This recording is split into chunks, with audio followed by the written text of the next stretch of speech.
So I'm working on this piece now. This is Rachmaninoff's second piano sonata, and I'm aiming to perform this in a recital in a few months' time.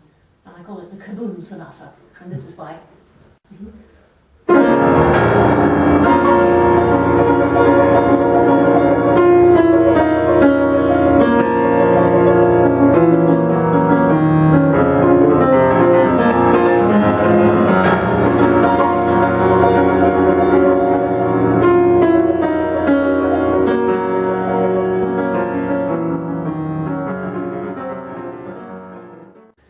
Very interested in the history of the piano. Yes, this instrument right here, it and I have quite a history. As you can probably hear by my voice, I went to school in Edinburgh from the age of 8 to study music. And while I was there, in my teenage years, we did concerts in Edinburgh and throughout Scotland. And there was a new concert hall opened in Edinburgh in 1979 called the Queen's Hall. And in the Queen's Hall was a brand new Steinway Concert Grand. And I got to play on this instrument quite a lot. And I also performed my famous performance of the Brahms Second Piano Concerto in there. And I absolutely fell in love with the instrument. The piano was just absolutely gorgeous, this beautiful concert grand. So I vowed when I was at school that one day when I was famous as a concert pianist and rich and everything, I would come back to the Queen's Hall and I would buy the piano. So fast forward 20 years and my life has taken the course it has, and I've become an airline pilot and more or less forgotten all about the piano. But I was getting in touch with other friends from my past and sort of starting to reawaken my music ideas. And I thought to myself, I wonder where the Queen's Hall piano is these days. Because I said that I would find out about it in the future when I was at school. And I thought, I wonder where it is now. Is it still at the Queen's Hall? Has it moved on? So I made inquiries, and my inquiries took me to Steinway Hall in London, where I used to frequent frequently when I was a music student in London. And I spoke to the gentleman there, and he said he would look into it for me, quoted the serial number, and he said he'd phone me back probably in about a week or two once he'd got some details. Well, amazingly, he phoned me back half an hour later, and he said, you won't believe it. This piano that you were talking about, that came from the Queen's Hall, is actually here. It's in our showroom, and it's for sale. And I thought, this is amazing. You know, a lot of beer was drunk that night. Yes. I thought about it. And I thought, what do I do? I've got all this money saved up, but the money's for the house. We've got to get a house first before we get a piano that's 9 feet long and weighs nearly half a ton. But my sister came to the rescue. She said, because she built her house first. You know, she got it the right way round. She had the extension built on her house for the piano, or a piano that she would one day get. And she said, I'll piano sit for you while you go and get a house.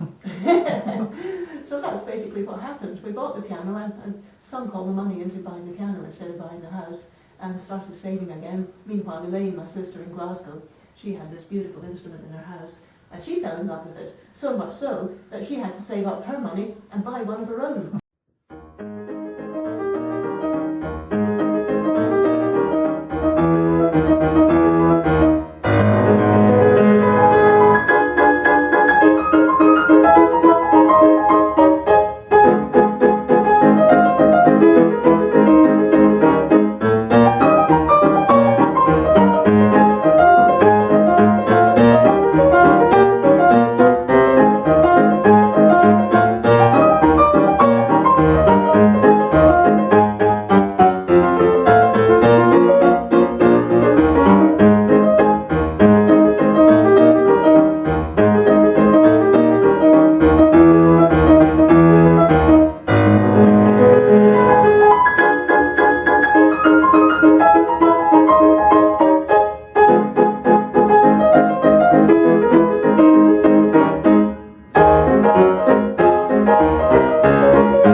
first start playing the piano?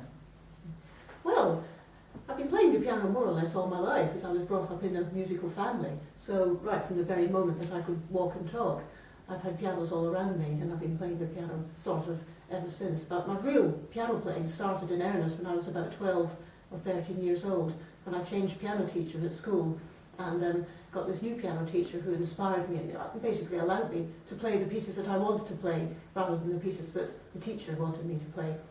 And this has helped me develop and fall in love really with playing the piano, and I've wanted to do it ever since and tried my hardest at it ever since that time. And you play it very well. Oh, thank you very much.